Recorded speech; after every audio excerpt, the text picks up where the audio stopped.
Hi friend, আজকে showcase থেকে কিছু জিনিস বের করতে গিয়ে এটাও আমার হাতে উঠে আসলো। এটা আমি এত যত্ন করে রেখে দিয়েছি। এটা আমার বিয়ের আগের, আমার বিয়ে হয়েছে 10 বছর। এটা আমার বিয়ের আগে, মানে বিয়ের আগের ঠিক বলবো না, বিয়ের আগে আগে আমি এইটা দিয়ে গান শুনতাম। তখনকার দিনে তো মোবাইলে গান শোনা যেত না, বা কালারফুল মোবাইলও ছিল না সেরকম একটা।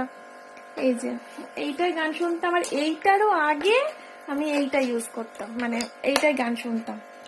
মাথার কাছে রেখে ঘুম, গান শুনতে শুনতে।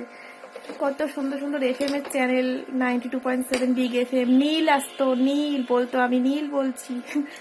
এখন অনেক কিছু মনে পড়ে যাচ্ছে আমার, তাই ভাবছি দিন কোথা থেকে কোথায় চলে গেল না। এখন ফোন এসে গেছে, এখন আমার হাজবেন্ড বর্ধমানে কাজে গেছে।